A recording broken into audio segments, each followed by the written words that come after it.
देख रहे हैं योर मनी और आपके सभी क्वेरीज को आंसर करने के लिए हमारे साथ ऋषभ देसाई मौजूद हैं और अब बात करते हैं कुछ और क्वेरीज की। अगले व्यूअर प्रदीप हमारे साथ मौजूद हैं गुजरात से। प्रदीप नमस्कार, बताइए क्या सवाल है आपका। Hello, good evening ma'am. Good evening, पूछिए अपना question. Ma'am, I have send mutual fund list to you. जो मैंने कल इसमें मेरा वो है मैडम, एंड जो मेरी SIP है मैम 25,000 की है और मेरे पास 10 लाख अभी है लमसम। मेरे को सजेशन चाहिए मैम कि जो फंड्स मैंने भेजे हैं वो सही है। मेरे को एक्चुअली 2 करोड़ का वो है at the age of retirement. Okay, तो क्या मान के चले? 44 इयर्स आपकी अभी एज है, 16 इयर्स टू 18 इयर्स का टाइम होराइजन मान के चले 2 करोड़ के टारगेट के लिए। Right ma'am. ओके, तो 44 इयर्स एज है, रिटायरमेंट के लिए 2 करोड़ से कॉर्पस इनको इकट्ठा करना है। 60 साल की उम्र में रिटायरमेंट लेते हैं तो लगभग 16 साल है, 62 में लेते हैं तो लगभग 18 साल है। 10 लाख की इनकी पोर्टफोलियो की वैल्यू है। एग्जिस्टिंग SIP 24,000 पर मंथ की है। फंड्स कौन से हैं इनके पास? SBI Contra 5,000 per month, 5,000 per month डाल रहे हैं पराग पारिक फ्लेक्सी कैप में। 2,500 पर मंथ है मोतीलाल ओसवाल मिड कैप में। अगेन 5,000 नीचे 2 फंड्स में डाल रहे हैं, इसमें कोटक मल्टी कैप और कोटक इमर्जिंग इक्विटी है और 1,500 पर मंथ है JM फ्लेक्सी कैप में। तो यानी टोटल इनके पास 6 फंड्स हैं फिलहाल। क्या सजेशन रहेगा इनके इस पोर्टफोलियो को लेकर? Deepali ji, overall portfolio looks fine to me. Fund selection भी बहुत बढ़िया है। मैं बस एक ही रिकमेंडेशन करने जा रहा हूँ, थोड़ा सा कंसोलिडेट करे पोर्टफोलियो को थोड़ा सा छोटा करे। मैं चाहूंगा कि जो मोतीलाल ओसवाल का जो मिड कैप फंड है उसमें जो 2,500 की SIP चल रही प्लस जो JM फ्लेक्सी कैप है उसमें जो करीबन 1,500 की SIP चल रही है, वो मर्ज करके मोतीलाल ओसवाल का Nifty 500 momentum 50 index fund introduce करे। मेरे हिसाब से वो बहुत बढ़िया फंड है। वो रिसेंटली लॉन्च फंड है। मोमेंटम स्ट्रैटेजी ने बहुत अच्छे से ट्रैक रिकॉर्ड प्रूव कर दिया है। तो मैं चाहूंगा कि एक स्मार्ट बीटा जो पैसिव फंड है वो इंट्रोड्यूस करे तो मेरे हिसाब से बहुत बढ़िया रहेगा। So this is number 1। Number 2, उनका जो गोल है करीबन 15 साल के बाद में 12% अज्यूम कर रहा हूँ रिटर्न्स इन इक्विटी। देखिए, जो 24,000 की जो SIP कर रहे प्लस जो पोर्टफोलियो वैल्यू है 10 लाख का, वो करीबन 1 करोड़ 75 लाख इकट्ठा कर पा रहे। 2 करोड़ अनफॉर्चुनेटली इकट्ठा नहीं कर पा रहे। अगर 2 करोड़ इकट्ठा करना है तो उन्हें SIP बढ़ानी पड़ेगी from 24,000 to 30,000 rupees per month. मगर देखिए, ये 2 करोड़ आई डोंट नो ये प्रेजेंट वैल्यू के हिसाब से कैलकुलेट करे कि फ्यूचर वैल्यू के हिसाब से आई डोंट नो, बट मैं चाहूंगा कि वो 5 to 10% वो स्टेप अप करे तो वो इजीली इन्फ्लेशन को बीट कर पाएंगे। दीपाली जी, तो यानी जो ऋषभ ने एडवाइस दी आपको प्रदीप, आई एम श्योर आपको समझ में आई होगी। पहले तो बात करें आपके पोर्टफोलियो की, तो 6 फंड्स हैं आपके पास। थोड़ा सा छोटा कीजिए पोर्टफोलियो। 6 फंड्स में से 2 फंड्स से तो निकल जाइए, Motilal Oswal mid cap, JM flexi cap. अभी एग्जिस्टिंग SIP देखिए आपकी इन दोनों फंड्स में, तो लगभग 4,000 रुपए आप इन दोनों फंड्स में डाल रहे हैं। यही 4,000 आपको डालने हैं Motilal Oswal Nifty 500 momentum 50 index fund में। तो यानी 2 फंड्स को हटाकर एक फंड लेना है। उन दोनों फंड्स की वैल्यू आपको हर महीने डालनी है इस नए फंड में जो रेकमेंड किया गया है, जो कि इंडेक्स फंड है 500 मोमेंटम 50 इंडेक्स फंड। और इस हिसाब से 5 फंड्स फिर आपके पास हो जाएंगे, तो पोर्टफोलियो छोटा भी हो जाएगा। ये एक छोटा सा सजेशन है आपके लिए। बाकी फंड्स में आप कंटिन्यू कीजिए इन्वेस्टमेंट। अब बात करें गोल की, फिलहाल आप 24-25 हज़ार की SIP कर रहे हैं। सिर्फ 5 से 6 हज़ार की SIP आपको बढ़ानी है अपने गोल को हासिल करने के लिए। 2 करोड़ का लक्ष्य जो है आपका, तो जो कि ज़्यादा डिफिकल्ट नहीं होना चाहिए।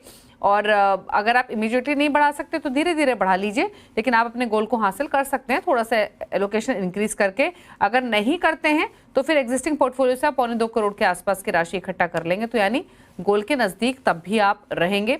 तो ये आपको सजेशन दिए गए हैं। लेकिन जैसे ऋषभ ने भी कहा, इन्फ्लेशन को ध्यान में रख के टारगेट को डिसाइड करें। अगर आपने वो रखकर किया है तो वेल एंड गुड, नहीं किया है तो फिर आपको एलोकेशन डेफिनेटली इंक्रीज करना होगा या फिर स्टेप अप करें आप हर साल।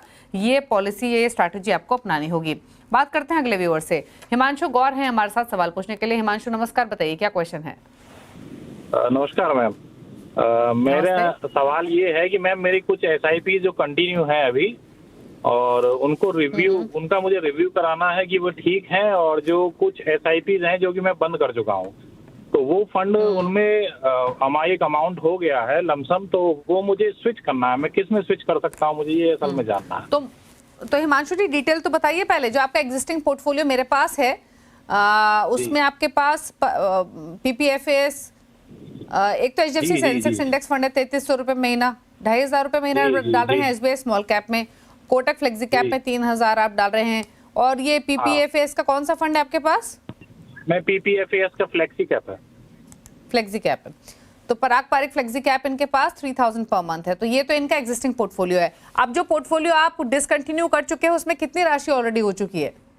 तो उसमें मैम लगभग एक एक्सिस मिड कैप है जिसमें कि लगभग 90,000 है, और एक एसबीआई फोकस्ड है जिसमें कि लगभग 2.5 लाख रुपए कुछ है। ओके, इस पैसे को भी आपको नए मुझे पोर्टफोलियो में हाँ, लगाना हाँ। है।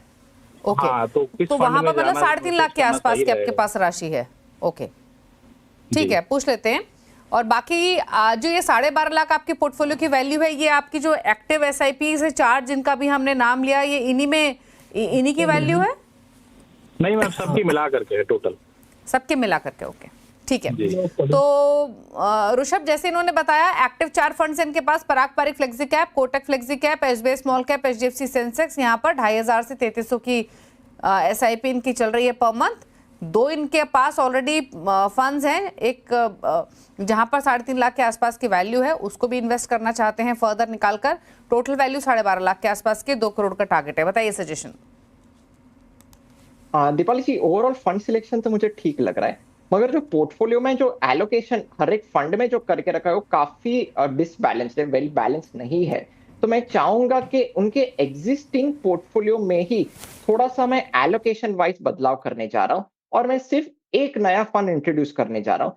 तो बेसिकली मेरा रेकमेंडेड पोर्टफोलियो उनके लिए ऐसा रहेगा कि जो एचडीएफसी सेंसेक्स इंडेक्स फंड है उसमें 20% आप एलोकेट करें, Parag Parikh flexi cap fund 20%, मेरा asset tax saver fund 20%, SBI small cap fund 20%। ये उनके ऑलरेडी एग्जिस्टिंग पोर्टफोलियो, उसमें मैं थोड़ा सा इक्वली एलोकेट करना चाह रहा हूँ, और एक नया फंड इंट्रोड्यूस करें, मोतीलाल ओसवाल का मिड कैप फंड, वो भी 20%।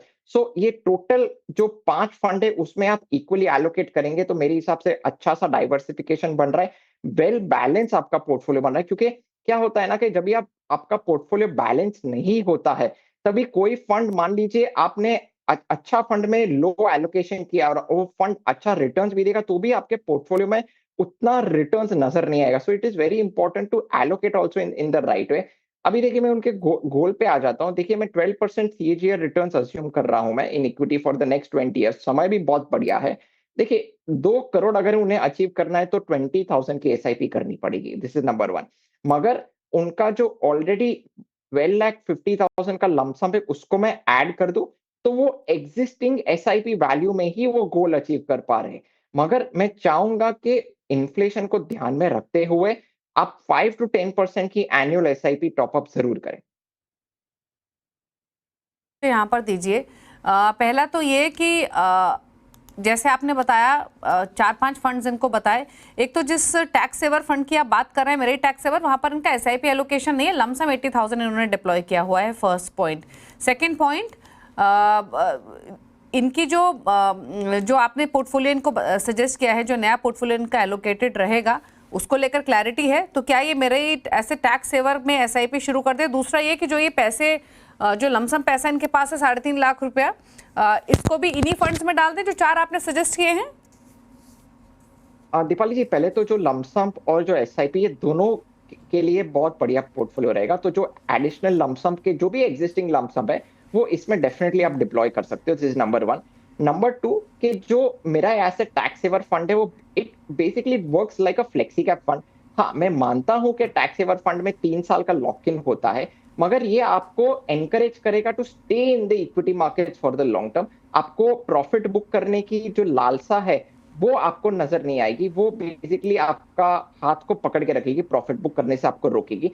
तो मेरे हिसाब से ट्रैक रिकॉर्ड बहुत अच्छा है, फ्लेक्सी कैप फंड की तरह ही बिहेव करता है। तो मेरे हिसाब से आप मेरा एसेट फ्लेक्सी कैप, मेरा asset tax saver fund, sorry, आप डेफिनेटली आप कंटिन्यू करके आप इसमें आप एसआईपी कर सकते हैं। ओके, चलिए, तो ये रहा आपके पोर्टफोलियो को लेकर राय। अब पूछ लेते हैं फटाफट से ऋषभ के टॉप 4 फंड्स। ऋषभ बताइए। दीपाली जी, मेरे आज के टॉप 4 फंड्स है Motilal Oswal Nifty 500 momentum 50 index fund, number 2 Parag Parikh flexi cap fund, Edelweiss mid cap fund और DSP small cap fund. So basically large cap, mid cap, small cap का और ग्रोथ और वैल्यू का भी अच्छा सा ब्लेंड आ रहा है इसमें। ओके, तो ये रहे ऋषभ के टॉप 4 फंड्स, आपकी स्क्रीन पर नोट कर लीजिए। थैंक यू ऋषभ, शो में आने के लिए और सभी क्वेरीज को आंसर करने के लिए। Thank you so much. और इसी के साथ यो मनी में इतना ही। ब्रेक के उस पार भी खबरें जारी हैं। नमस्कार।